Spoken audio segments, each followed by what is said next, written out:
We're going to start the roundtable, and I know we have one more participant who will hopefully be joining us shortly, and I will introduce as and when she does.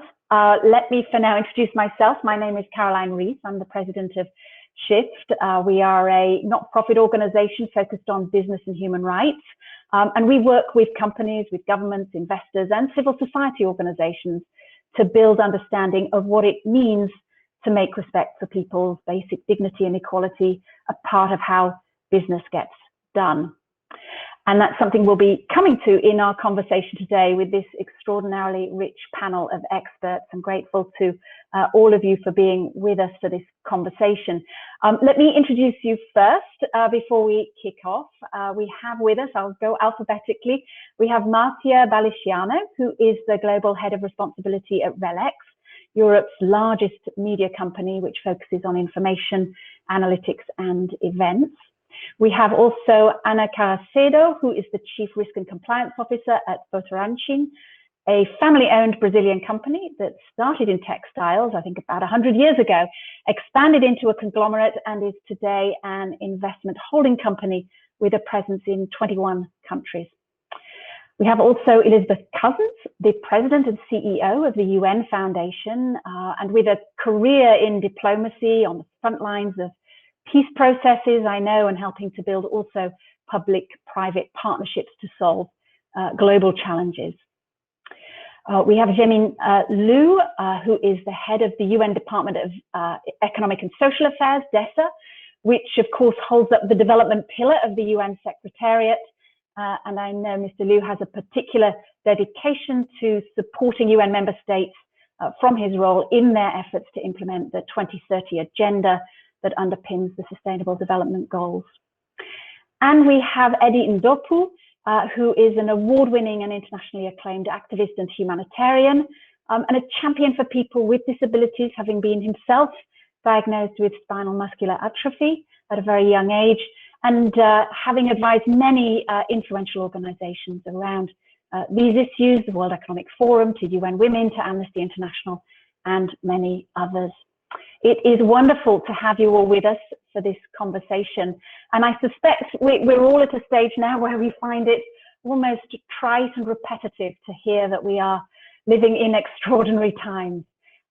Indeed, the fact that we are doing this on a virtual platform speaks to the fact that we are seeing profound changes in the ways that we all live and work due to the pandemic of COVID-19. We see the health and livelihood impacts, and now the education and broader welfare impacts of the pandemic, further highlighting and exacerbating the inequalities in our societies. We've seen, not least here in the United States, where many of us are located, the Black Lives Matter movement resurging with unprecedented backing from across society. On the one hand, telling a particularly American story, but on the other hand, having such resonance and parallels and finding so much support in countries around the world. And also here in the US, a lot of focus on the wildfires raging in the American West. But we see again unprecedented levels of fire resulting from climate change, among other sources, but primarily climate change in the Arctic and Siberia, Indonesia, Brazil, Argentina, Australia, and beyond. So 2020 can appear a rather apocalyptic moment, I think, for us all. And businesses, of course, have come together in striking numbers behind a statement of renewed commitment to drive change. And the launch of this statement at this private sector forum, this statement from business leaders for renewed global cooperation. That includes a commitment to ethical leadership, good governance and values-based strategies, to investing in addressing systemic inequalities and injustices, and to partnering with the UN, government and civil society in support of access to justice, of accountability, transparency, equality, and respect for human rights. These are undoubtedly powerful words, and there's no reason or question that they are words sincerely meant by the hundreds of CEOs from large companies, but also from small and medium-sized companies that have signed up to them. But sincerity of commitment and effectiveness of action are quite different, as we all know, and there are many, many challenges in getting from one to the other. that really, I think, is the essence of our conversation today. So let's move into that conversation. And I'd like to kick off, if I may, with a first question to Marcia. And it's this: how can businesses take the spirit of this statement from business leaders for renewed global cooperation and its compelling commitment, and integrate them into their own operations and the ways that they're working with others, with the UN, with governments, with civil society organizations, to make that transition from commitment to action? Marcia, some thoughts from you. Thank you, Caroline. I am very much taken with the statement from business leaders for renewed global cooperation. And in fact, RELX, my signatory, as you pointed out, we have 33,000 employees around the world, and we operate in about 40 different countries focused on data analytics and events. And when we think about that commitment, I just wanted to read a part of that statement. It says that we, the business peoples, recognize that peace, justice, and strong institutions are beneficial to the long-term viability of our organizations and are foundational for upholding the 10 principles of the United Nations Global Compact and achieving the Sustainable Development Goals, the SDGs. So to your question in particular around demonstrating ethical leadership and good governance through values-based strategies, policies, operations, and relationships with all our stakeholders, I wanted to give just a few very quick examples of how we are trying to do that within our organization. We have a code of conduct, which is modeled on the 10 principles. It is committing us to good practice as an organization and as individuals working within that company. We embed the 10 principles in our supplier code of conduct so that we can ensure that, just as we do for our own behavior, we translate that into expectations that we have working alongside our suppliers. It also, I think, is about transparency in reporting.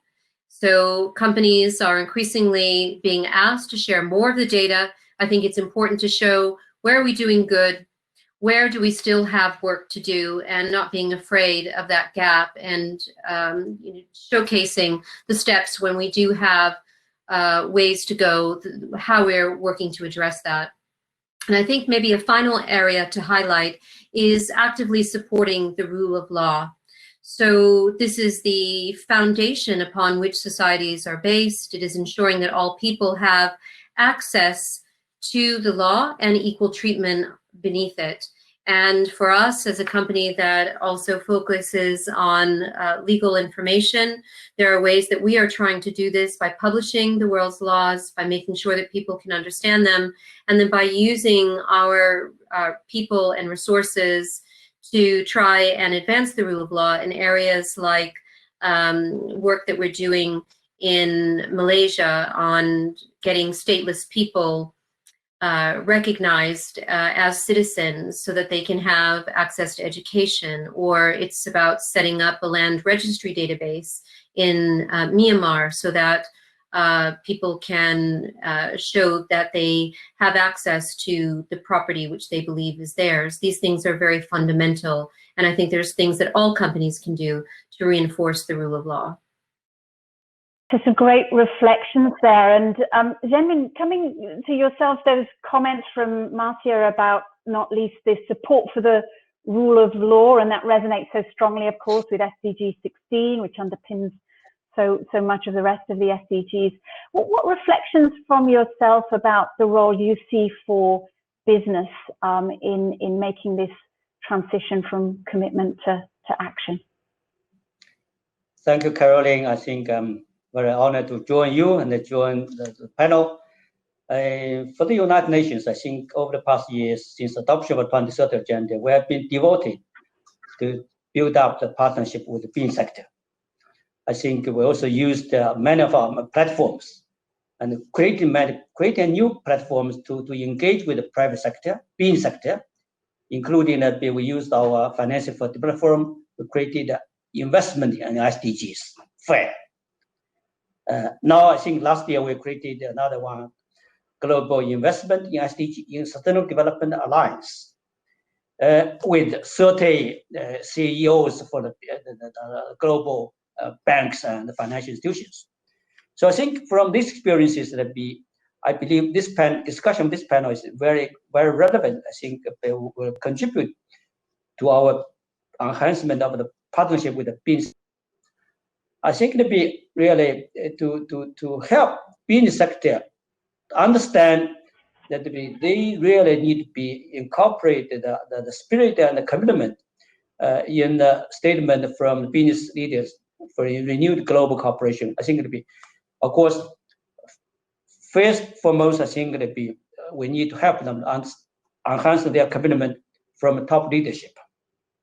I think it'll be, for those companies, these corporations, they are doing very well in supporting your global compact, in support, assuming that the social responsibility. I think they are the companies, of course, their CEOs, their chairmen, top leadership devoted. We have many examples in this world. Second, I think the issue to be how we really help the companies to mainstream the idea, the spirit, mainstream the spirit. Actually, seeking profit is a basic principle of the companies. They need to make every penny is seeking for surplus profits. But this is the additional one. But they should be understand. I think help all the managing staff understand the spirit.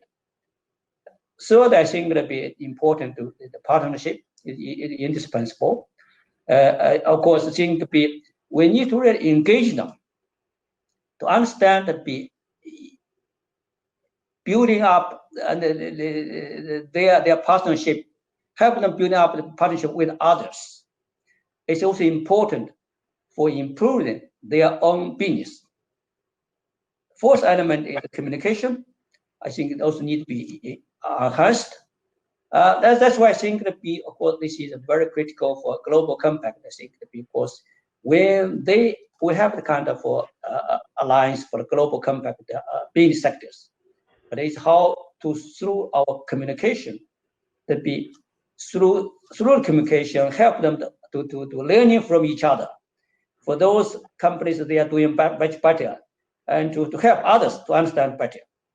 So that's why I think that this moment when we are confronting the current crisis, we really need the strong support from the business sector. In our home countries, as well as I think to encouraging the business sector go into the south, help the poor. Thank you. Thank you very much. And resonant themes coming there, and that interesting one again of communication and the learning from each other that can come through that. And you talk a lot there about the public-private partnership concept and how we can do more with that. I want to open it up to our other roundtable participants to see who else might want to come in on this question, picking up on some of the ideas we've heard and adding to them. Who'd like to come in?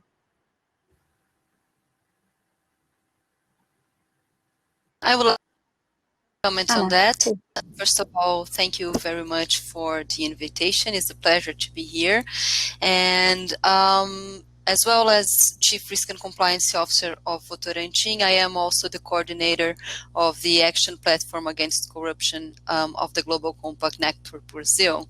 And I think the statement puts the private sector in the middle of this discussion. First, because the pandemic shows that more than ever, it's time not to leave anyone behind. And it's clear that strong institutions will make the difference for the society. So I agree with my colleagues. And one thing I would like to point out, as well as the way to introduce the statement in operations is first, good governance. It's the principle. Integrity, and also taking responsibility within the discussion. I think we have the responsibility to bring more people to the room. We have to. This is not a C-level discussion. We have the responsibility to bring diversity to the room, younger people, and they have the right to shape the future. In terms of compliance, since I am a compliant person, I think another thing that must be done is to tackle systematic inequalities inside and outside within the supply chain. And this is possible with strong due diligence processes. And as Mr. Liu and Marcia said, find a way to partner with civil society and government. We cannot seek for a better future without all these figures in the room. Anna, thank you. And you kicked off there with an important reference to governance as well. And I wonder if you have any more thoughts about what it means in terms of governance and how that plays into the picture. Yeah, definitely. I think corporate governance plays a huge role, and the foundation of it is ethics and integrity. So companies that are not looking for ethics, integrity, good governance in all of its supply chain won't be here in the future. I'm sure about that. So governance has been a subject that we have been talking about for many years, and I think it has an important role right now to bring the statement inside and make it be real in terms of policies and procedures inside the company, but not the old governance just written in manuals and codes. I think in a way really making room for more conversation, for more people to be in this conversation. Pushing it really into the culture, I hear you really saying there as well. Yes. Yeah, exactly. Terrific. Anyone else want to come in with reflections on this? No. Elizabeth. Both Eddie and Elizabeth, and then Eddie. Well, just very quickly, I was going to say this is really exciting to hear this conversation, because I was reflecting back on having been one of the negotiators of the Sustainable Development Goals. And that goal 16, that's about governance and institutions and peace, was one of the most controversial goals at the time. There were huge debates about whether it even belonged in the center of a development agenda. And it's just really exciting to hear this conversation, which is really proving the case that you can't really have development and progress without strong institutions that are fair and accountable and transparent. And that was really the logic behind that. So I just wanted to say it is really interesting to see us come to this kind of full circle around those questions. I really appreciate the conversation so far. Yeah, great evolution to see there. Eddie, as well, you wanted to come in on this. Yeah, absolutely. Well, I think one of the things I wanted to point out is I think that what the COVID-19 pandemic has illuminated for all of us is that the landscape itself has shifted so much. I think that there's clearly a recognition that the same people who are bearing the worst manifestations of COVID are the same people that are bearing the brunt of climate. These are the same people that are bearing the brunt of racial inequality. And so an intersectional methodology to public policy is definitely required. And I think certainly from the perspective of the private sector, they find themselves having to play a role that they never thought they would, right? So beyond just recognizing the importance of diversity, inclusion, sustainability, corporate citizenship has been thrust into the global discourse in a way that it hasn't before. So I think that we, in this post-COVID moment, I think that there are really profound questions about the role of the private sector and the need for a reimagined public policy landscape. Sort of disavows this tendency to compartmentalize.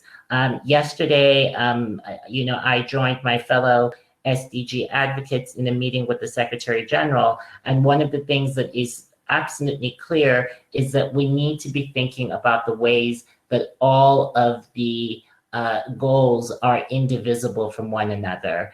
We don't have the luxury anymore of compartmentalization.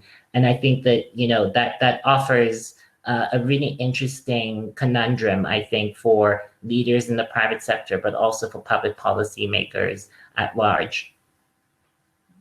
Right, and the days when this was sort of seen as something for government to sort out while we carried on doing business as business for profit alone is really well and truly behind us now, as we understand as you say, the intersectionalities, both of how vulnerable people get impacted again and again, but also how all of these decisions in the private sector and the public sector intersect in those ways.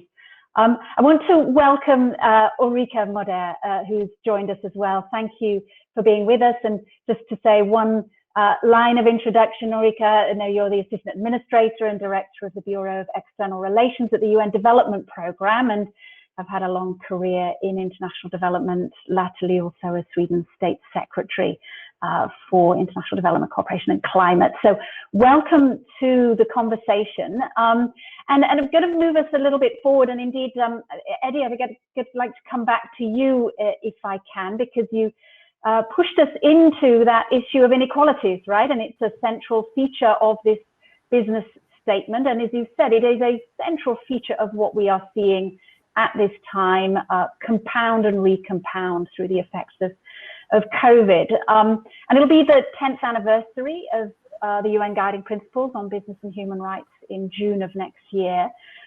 We've seen that surveys show that on the one hand, over 90% of UN Global Compact companies report that they have human rights policies in place. That's a good start. But only about 18% report that they're actually assessing human rights risks and impacts in relation to their own business. And that itself is a step short of then the actions and practices needed to address those risks and impacts. So what more can businesses be doing to ensure that the policies and planning stages of this progress that's needed actually move into the action stages? How do we make this more of a reality?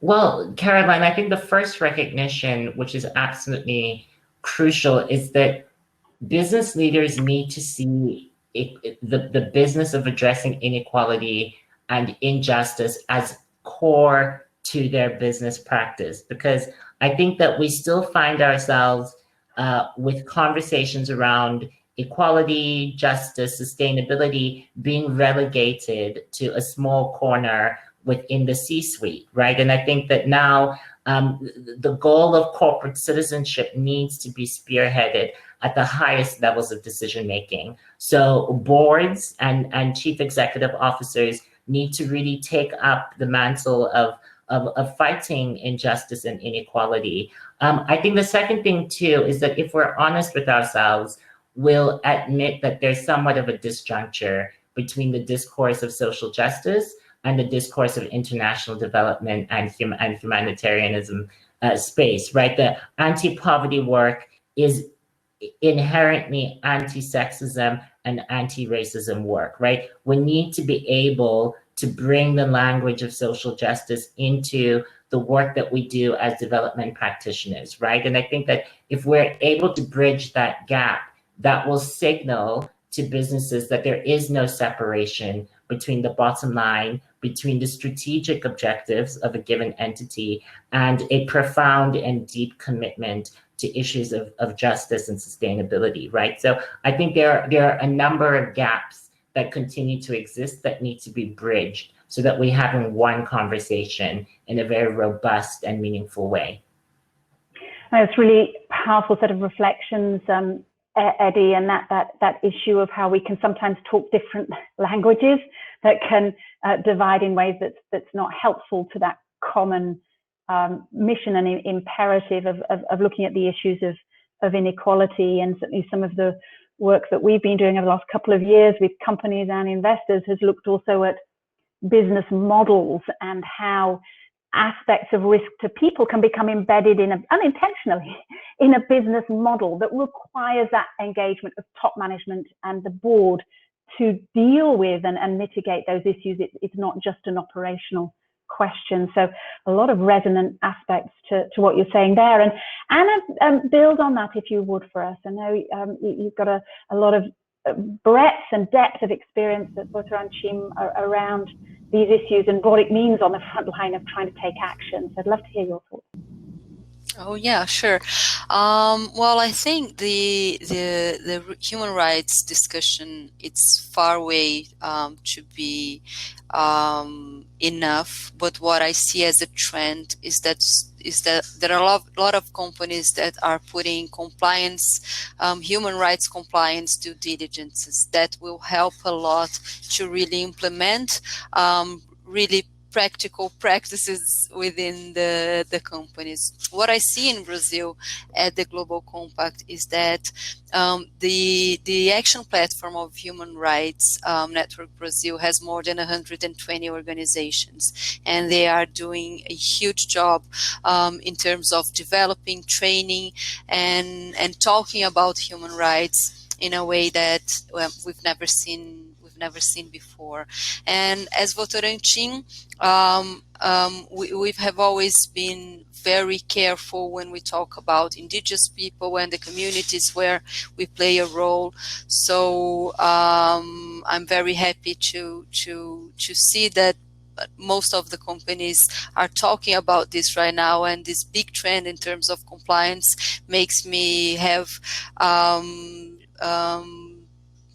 makes me think that we will get somewhere a little faster. Cause for optimism that you're seeing there amongst the engagement levels in Brazilian companies, which is terrific to hear. And I'd like to invite others in. I see Marcia. Yes, please come on in. So I wanted to just pick up the point about 90% of UNGC participants have human rights policies, but the disconnect with only 18% conducting human rights impact assessments. So it is really about looking at where your risks are, a real practical roll up the sleeves kind of effort, and understanding what they are, where they are, and then looking at how do we mitigate them. One simple step that we are doing at the moment is living wage pilots, so that we can take a look at the places where, particularly in our supply chain, but also in our direct operations, where we are and what people get paid. That's a really important marker. And I wanted to say that certainly there are trends related to legislation, particularly in the United Kingdom, where we are headquartered, that are helping to move this conversation. Things like the Modern Slavery Act statement, or to pick up what Eddie was saying about the importance of equality in all of its manifestations. We also have pay equity requirements for companies to report on that. So there are tools within the Global Compact that are particularly useful, that are free to everyone, even if they're not a signatory to the Global Compact, like the Women's Empowerment Principles and their gender gap tool. So that's a great way to benchmark, where are you now and what does best practice look like, and how can you address that? So these are things that we have used ourselves to help as we continue to progress our commitments around equality and other areas. And that's a great shout out for those practical tools. Ultimately, this is really about driving that progress, right? I think we can get stuck around, measuring where people are at in static terms, but what we need is doesn't matter where one's starting, what we need is that forward progress. And with wages there, you highlight such a catalytic issue for so many other social justice, human rights issues as well. We see the connection there to obviously health, nutrition, access to water, but also child labour and other facets of human rights risks that sit in companies' operations and supply chains that can be unlocked as we push progress towards living wages. So a great highlight there for us to think about. Anyone else who would like to come in on this question as we think about yes, Zemin, please come along in the conversation. Thank you, Caroline. I think that I thank Eddie and I thank Anna for the sharing their comments. Actually, Eddie, I saw him yesterday at the meeting between SG and SDGF advocates. Nice to see you again. Of course, very nice to see Elizabeth. To see you too. I think when we discussing this issue, I think when I read these two figures, one 90% the reports having human rights policies, and the other one 18% there have been no impact assessment. I think this really we need to find what's behind this. I think one of the issues that we should be understand. It might be that we need to really improve and help through the communication, help companies understand much better what is human rights. Maybe I think for some companies they be scared by the media reports. You see, the media report they are focused on human rights on this apartheid, racial discrimination, violence, big issues, political issues. But when we're talking about the principles behavior for the business sector, I think human rights connotation is more concrete. Of course, they should also take care of other big principles, but should in the business sector should be more concrete. Especially current crisis reminds me. That's why I think we need to help the business sector to understand what I mean by human rights in their performance. I think now it be like for the decent job, employment, workplace health, safety, non-discrimination in the workplace, gender parity, gender equality, health, life, many. So I think this is in the human rights bodies of the UN. We normally talk about what is economic social rights. Actually, economic social rights has not been really fully achieved by many of the individuals. Even I think it'll be, of course, now this is when I'm talking about what is the social consequence of this crisis, that economic social rights have been encroached because many are unemployed. So this is why I think it'll be we need through the communication help the business sector understand, and they are supporting United Nations, they're supporting the governments to ensure that what would be the basic requirements for their achievement of the human rights principles. Of course, that's why I think it'll be we need to also help the companies to through this new generation of business leaders to understand much better that it be.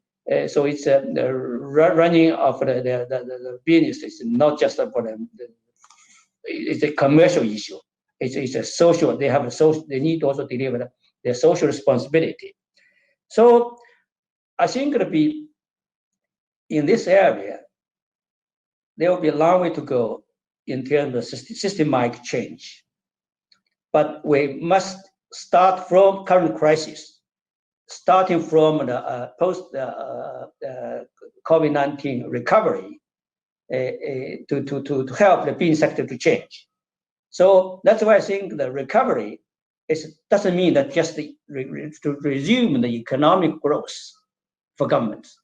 Also to help government, help business sector understand how they are going to address so many social impact issues. I think it'll be actually social impact even worse, much worse than the economic consequences.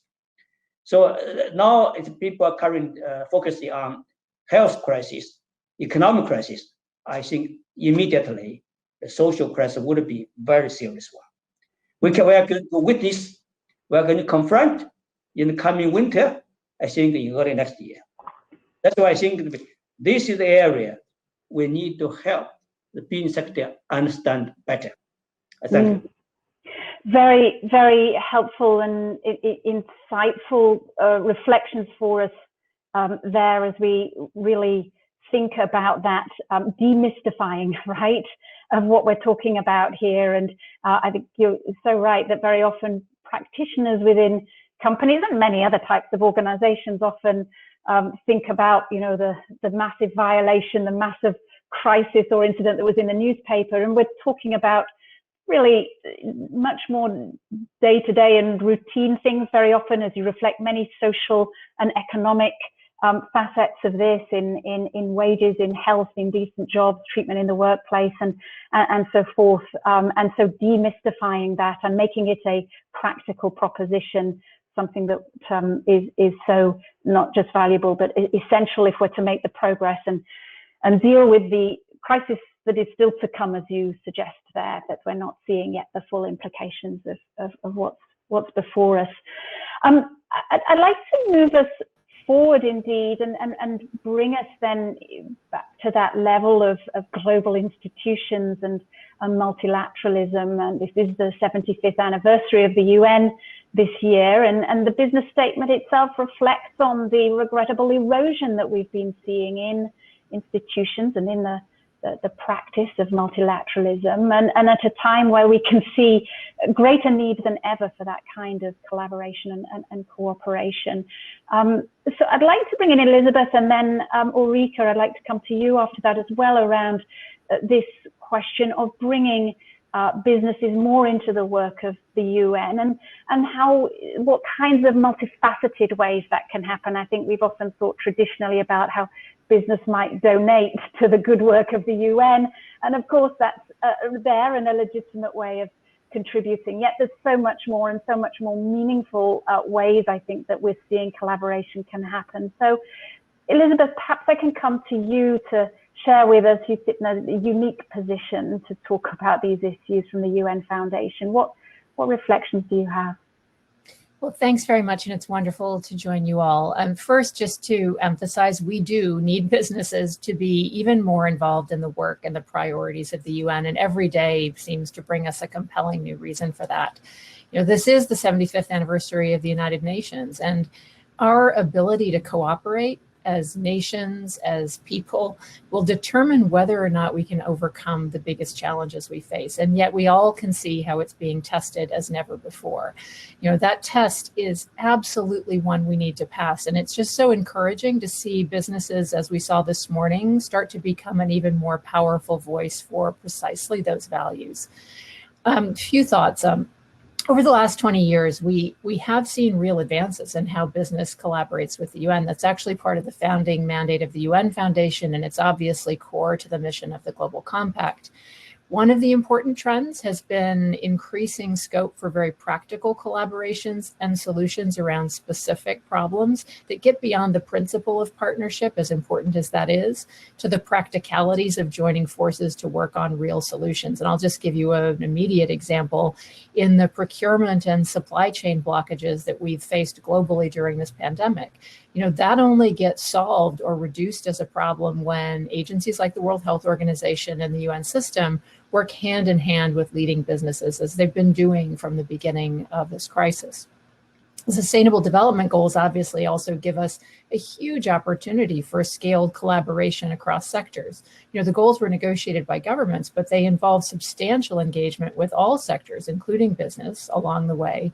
And they really are our roadmap. And to the point earlier, they're a common language. They help us articulate our objectives and strategies and goals in a way that are mutually understandable and that you can organize around. So businesses need to contribute to the goals and the most critical work of the UN, and there are lots of ways to do it. I mentioned practical solutions, but it's also about making conscious decisions about how and where business works, who businesses employ and the rights their employees enjoy, how they impact communities and ecosystems along their supply chains. And I think people are generally increasingly just recognizing that the landscape we're in now requires business, government, labor, citizens to join forces in new and innovative ways to move our economies into the future in a much fairer and more resilient way. So, you know, businesses drive economies and jobs, but it's governments that need to set the policy and regulatory frameworks for them to do that. And it's citizens, customers, employees who need to have confidence in both of them. And I loved, Eddie, your point about embarking into a new public policy landscape where we disavow compartmentalization. I think that's, you know, 1,000% right, and will be a struggle for all kinds of institutions, but is so important to try because the stakes are just so high. I mean, we are barely at the end of the beginning of the COVID crisis. We are not yet at the beginning of the end. The climate emergency is accelerating faster than even the starkest projections a year ago. Experts tell us that COVID may have set us back between 10 and 25 years in development gains, and we have unfathomable levels of inequality where you have a UN leader who calls on the world's billionaires to save millions of people from dying of hunger this year. And yet at the same time, if we harness technology, we harness our common sense, our solidarity, you think about what an incredible future we could build. So I think that's all just to say we need business now more than ever to be part of the systemic and seismic changes that the SDG agenda calls for, that this pandemic is demanding, in order to uproot old ways of working that don't actually work and haven't worked for a long time, and to help transition us to much more inclusive, sustainable economies for the future. And just one last plug, if you can permit me, just to reinforce that it isn't as important as the solutions are, as important as sometimes the financing is, and business has contributed in very material ways just this year to some of the UN's COVID response in important ways. It really is also your voice, your influence, and your leadership in some of the fundamental debates that are unfolding in all of our countries. Those kind of core values of mutual respect, of civic discourse, of the fact that we should listen to science more than rumor, of solidarity. We really do need business leadership on those issues as well. And I think we saw an important manifestation of that just this morning. So standing up for those values means you're involved in the work of the UN in very practical ways too. So that matters more than ever. Terrifically rich array of examples and types of role for business that you highlight there. And that absolutely essential innovation that has to happen. We need the creative juices, more than at any other time, and that requires bringing the different experiences and backgrounds together, as you reflect there for us, Elizabeth. And obviously, business, as you say, was a part of the conversation of the SDGs, and we're very much using that voice in the background of the Paris Agreement as well in some compelling ways. Is there more that business can be doing, or even that we should be formalizing business voices to do in these sort of cross-sectoral agreements and frameworks and so forth? Is there more to happen there with the voice of business? Yeah, well, there is tremendous scope to innovate the practices, the procedures, and the modalities of the way the UN does its business, whether it's in negotiations or it's in compacts or it's in kind of solution types of platforms. We've seen glimmers of that already. I think there's huge scope for more of that in ways that will create and strengthen confidence that people have, so that people feel that, and a lot of that goes to the transparency points that were raised earlier today. It's really important for business to be able to come to the table and speak candidly about what they need to see in order to perform the roles we want them to perform, and also to be able to have tough conversations with people from labor, from citizens groups, from people from the public policy domain. The SDGs are this beautifully interconnected agenda, but they don't make challenges and trade-offs go away. I mean, that's part of what we all have to get into in this brave new world, in this future that we want to embark on in a way that produces more equity and more sustainability for all of our communities. I think we can have those debates and conversations with civility and with solutions at the other end of the line, and that's what we really need to strive for. And I think that's what the UN, of course, has always stood for as an organization. Terrific. Ulrika, I'd love to bring you into this conversation. I'm just so resonant with your many, many years of experience in this arena. So share with us a little bit on your reflections. Thank you, Caroline, and also thank you, Elizabeth, to be so to the point. I do think that we are, of course, in incredibly challenging times, but still, as we know, with as many opportunities as there are problems if we can come together. So UNDP, with our boots on the ground in 170 countries, we have been and we can be that network together with colleagues in the UN development system and beyond at country level. We have worked with businesses and human rights. We have worked in the area of environment and climate change, and we are increasingly working even more upstream as we also look at the investor side and how we can also create the right conditions together with other working on impact investments to also guide investors. And that, of course, then will follow with even more of responsible action on behalf of companies. But I think along this journey, I must say, we have come a long way. And as we are sometimes concerned about the celebration of UN 75 with a lot of contested discussions, I have seen the past years business leaders at country level, but also internationally, and also on the investor side, leaders stepping forward and stepping up and with a wish to really work much more closely with us in a much more structured way. And of course, the pandemic and the situation that we are in with the setback that you made reference to, Elizabeth, United Nations Development Programme, UNDP, with our Human Development Report, we have done an assessment. And yes, we are talking about probably at least 10 years in sub-Saharan Africa. So there is this full understanding. And I was also thinking about, and I wanted to mention that we have said, many of us, that what's playing out now is really the full show of the lack of integrated investments, also to your point, Eddie, to look at the SDG as an integrated roadmap. And when we issued our Human Development Report last year in December, we saw and we showcased then how inequalities will also play out even more with climate change, even more also with the digital divide that we have not mentioned here today. So I think onwards also, and I was inspired by the film that many of you perhaps have seen with all the celebrities, you know, that we also, while we do have to look at all the sustainable development goals, and not least than the goal of partnership, we also need, I think, to zoom into some of the really major problems where we see that we are actually going in reverse.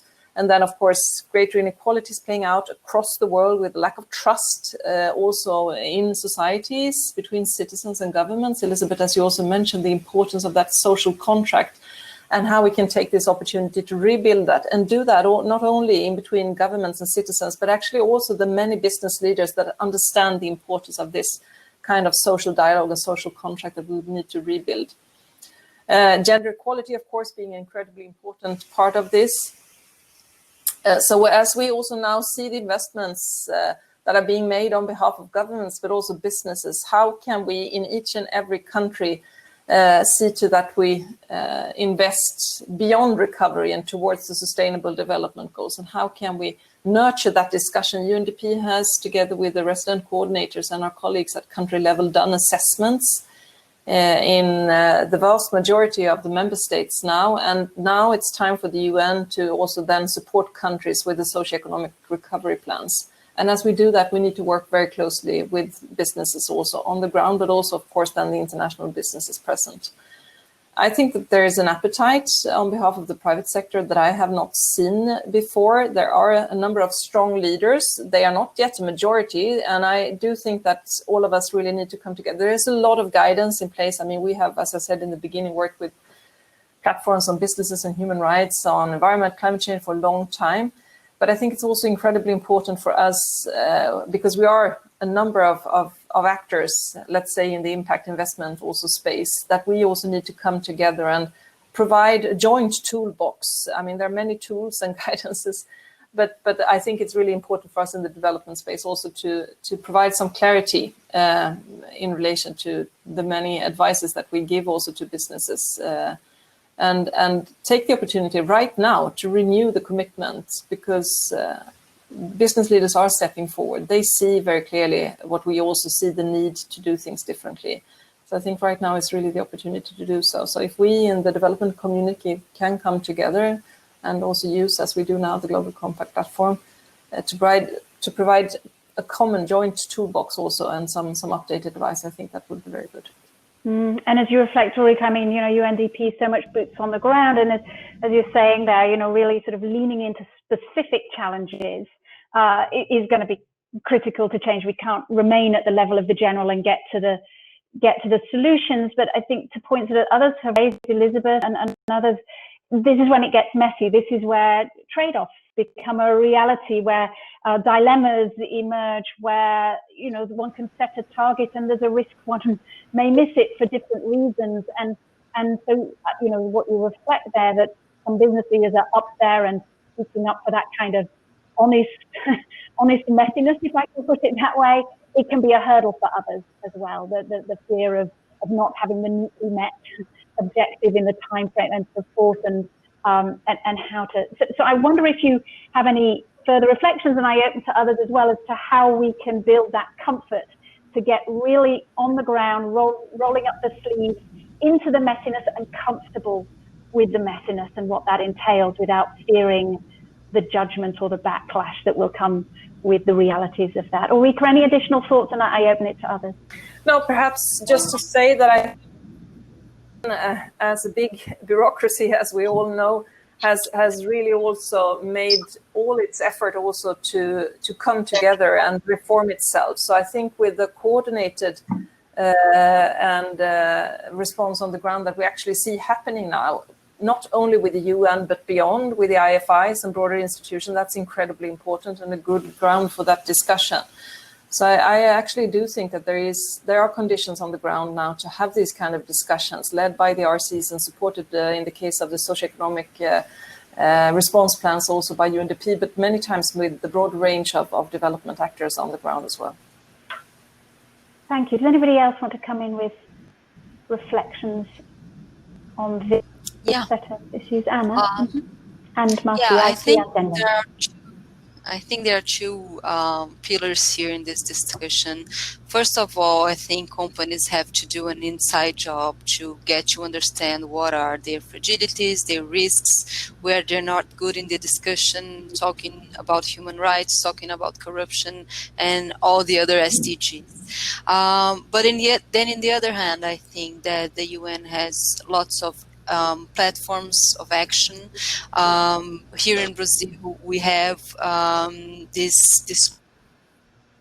that it's over 95 companies trying to do collective actions in terms of reducing corruption in the country, and this is the way where they can change experience. They can make a huge risk assessment to understand what are the fragilities, really understand what are the risks, and then bring this back to their companies and have a collective action where everybody comes along to integrate in a better way. So in my view, I think these are the two ways that companies can not only make a statement, but also make this statement returning to response. Thank you, Anna. Marcia and then Zhenmin. Yes. Marcia? So I think business has a role definitively to play.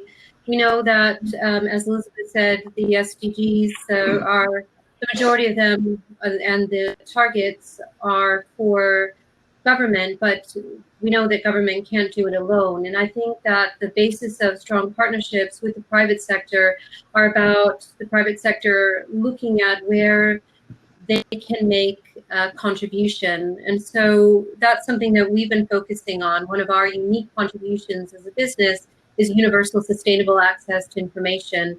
And we have worked with UN partners, including Ulrika at UNDP, on the free RELX SDG Resource Center. There's over 10,000 content sources on the site, including tomorrow. We will have an SDG graphic on every SDG at the 5-year mark to look at the state of knowledge underpinning the SDGs.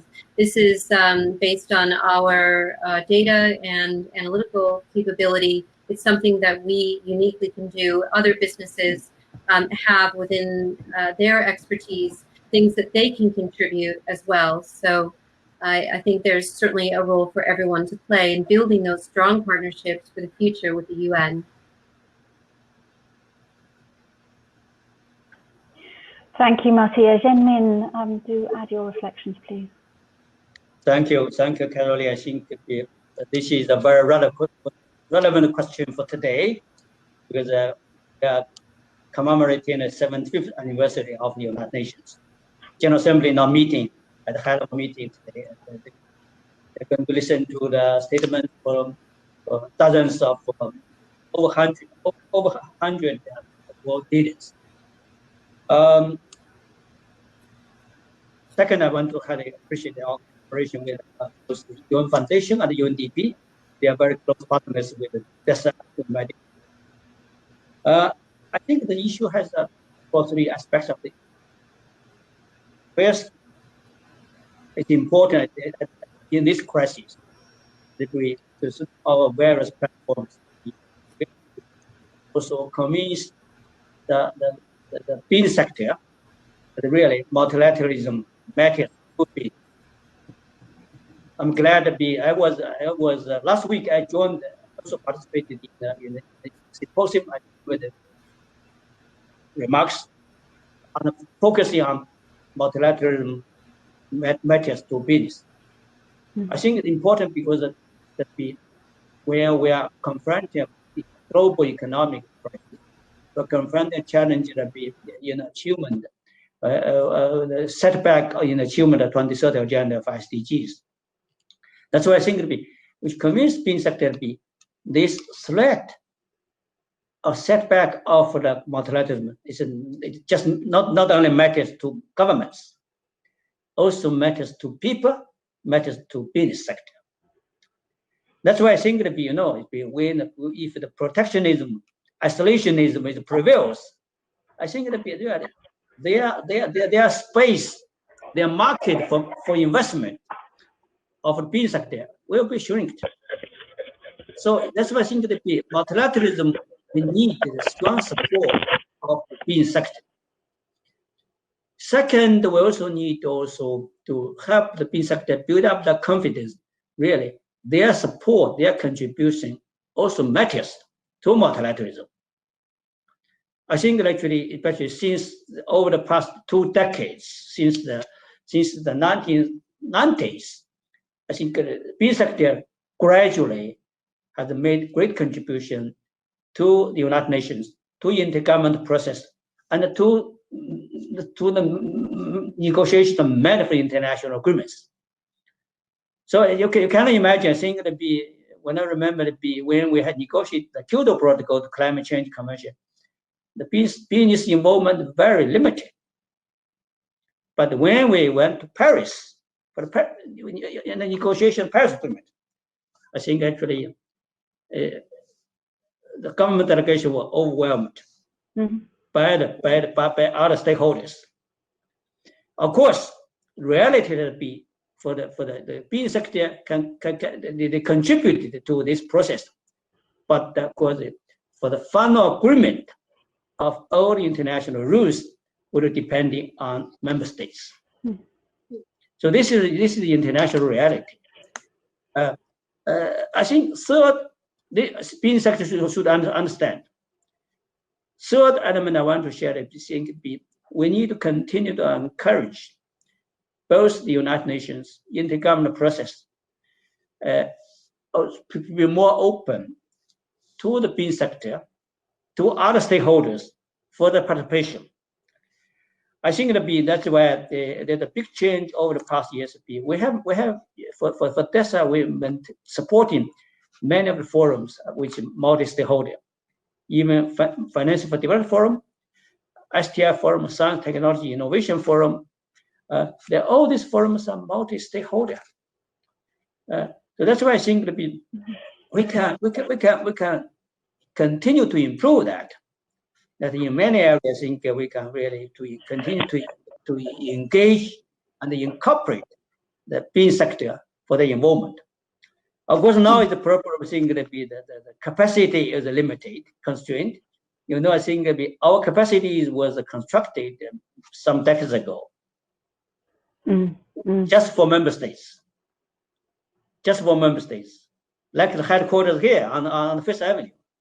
So it's an issue to how we are going to continue to improve our facility to help the business sector to have their access to this process. Right. Really my first point, I think we need to also continue to encourage the business sector continue to contribute to the international cooperation, like an achievement of SDGs. I think that actually it doesn't mean that their contribution, their involvement just coming to the meetings, coming to negotiations. They can contribute a lot. Like for delivering 2030 agenda, I think there's 4 years ago we created a UN SDG Acceleration Action Database. Of course, this is open to all, not only to governments. If the business sector could register their achievement, their contribution to the implementation of 2030 agenda, to the respective SDGs, that also help to demonstrate, okay, they are part of this process. The part of this process. I think this is very critical to be how to combine their business achievements to the with the achievement of achieving 2030 agenda.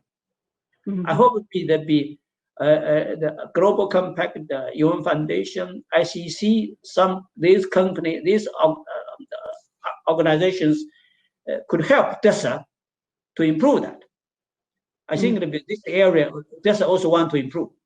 That's why I think that I want to be through the improving our process to engage, have a wider engagement with the business sector. I thank you. Thank you. Lots of strong reflections there about how to build that comfort, the confidence, the understanding of the contribution to multilateralism that can come from business through these kinds of collaboration.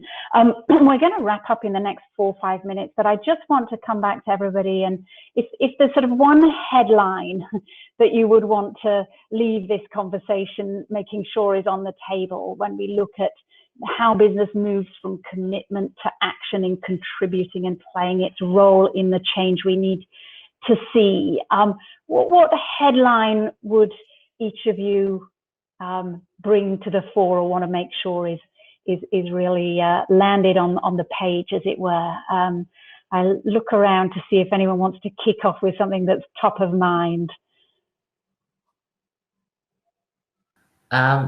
Yeah, I think I'll take a stab at it. I think I'll echo what Elizabeth said earlier, that the stakes have never felt higher. And in so many ways, speaking in my capacity as an activist, first and foremost, I would say that the SDGs are not just an abstract public policy enterprise. They are deeply interwoven into people's sense of conception of themselves. It's about dignity, it's about agency, it's about self-actualization, the capacity to breathe freely in public, right? So all of these things are so incredibly human, right? And I think that it's important for leaders and institutions and the private sector as a whole to really grapple with the emotional texture of what it means to be a human being on the planet right now, right? So it would be a deep appeal to that. I think that's sort of what I would say. Human at the center of the enterprise in a very pragmatic way. Wonderful, thank you. Who'd like to pick up the baton? Well, we're all going to go. Okay, Anna, then Ulrika, then Elizabeth, and I'll come to Marcia and then Anna. I would say take action, support other statements, and incorporate the commitments. Companies should try to have an active role in negotiations, and this is not possible to do without understanding civil society and without trying to find strong institutions like the Global Compact to have the support. So I think that's it. Terrific. Thank you. Ulrika was next on my list. Oh, Ulrika, you're on mute.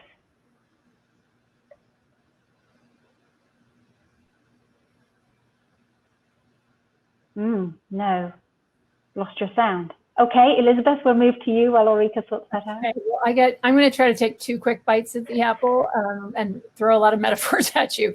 One is that the SDGs are like our Hail Mary pass. They are our last good shot at the future that we want, and we ought to see them that way, very much to Eddie's points. Second, multilateralism is a fancy word, but it means a very simple thing. It basically just means that countries believe they can accomplish more for themselves and their citizens by working together than not. And what multilateralism has done over 75 years is basically what business needs. It has contributed to an infrastructure of basic stability, rules of the game, predictability, all the stuff that you need for markets to work and for businesses to work. So in the first instance, business has an incredible stake in that system surviving and thriving. Thank you. Ulrika, are you back with us? Still, we can't hear you, Ulrika. No, I'm so sorry. Zhenmin, yes, let's move to you. We may be stuck, Ulrika, so we'll keep trying. Thank you. My concluding message will be 2 sentences. First, multilateralism matters to business. Second, we encourage the business sector to invest, to promote their investment in SDGs. Thank you. Thank you very much. Marcia? Well, it's the 5-year mark of the SDGs, the 75th anniversary of the UN, the 20th anniversary of the UN Global Compact, and we can look ahead to a decade of action. It has to be more than business as usual from business, and there are some ways we can hold ourselves to account by aligning our objectives, putting them in the public domain to the SDGs, and also grappling with something that's really hard to do, which is to look at the impact of our activities. So we're very good usually about looking at the inputs and maybe a little bit about the output, but we really have to look at the impact to see that what we're doing is really material and also going to make a difference on this vital agenda, as all my colleagues have said, for the world. Thank you. Ulrika, do you want to have another? Oh, I'm seeing that you've typed in here. Yes. Great. And seeing that businesses need to communicate that the SDGs are their business plan, but be ready to do it for real. And you referenced your standards, and thank you to the participants for having sent some resources around in response to a couple of questions in that chat line. I've certainly heard some compelling themes coming through. That intersectionality point that Eddie raised up at the beginning, the intersectionality experienced by many folks in society of the compounding inequalities, the intersectionality that's needed between public policy and private action, that new public policy landscape, the intersectionality of languages and disciplines that needs to come together. And I think that ties into the intersectionality whereby multilateralism matters to business, as Mr. Liu was saying there. The need to demystify human rights into the very practical and pragmatic everyday things that it involves for business, and the great difference that business can make as a result, knowing where the risks are, knowing where the impacts are, and understanding the economic and social dimensions of that. But then also helping business get comfortable with that and have confidence in the business it can make, in being part of the messiness that will involve. And that tied so much to the conversation about transparency and honesty and communicating and being able to talk about challenges and trade-offs and the tough choices being made, and learning from each other, business to business and business to public sector and to civil society as well in that collaboration. And hearing then about that innovation side, the fact that this is a time that we have to get even more creative, bringing the capabilities of public and private sectors, civil society so critically, and creating that space for civil society in those conversations, because the innovation comes at the intersection of those. And as we heard there from Marcia at the end, it's innovation driven towards impact. It's no longer innovating the statements alone, the policies, nor even just innovating the processes and assessing what the problems are, but it's really the innovation around what makes the difference. And as we heard Elizabeth, and you know, it's the Hail Mary pass, as you say. If we don't do it now at this seemingly apocalyptic moment for so many of us, surely when do we ever really get down to the hard work of making that transition from sincere commitment to effective action? So thank you manyfold to the extraordinary conversation that you've brought together and fermented amongst yourselves today. I hope it's been of value and interest. I'm sure it has to many viewers and listeners, and thank you to all. We take a lot away with us: renewed energies, vigor, determination and pragmatism to indeed make these next 10 years of effective action. Thank you to all.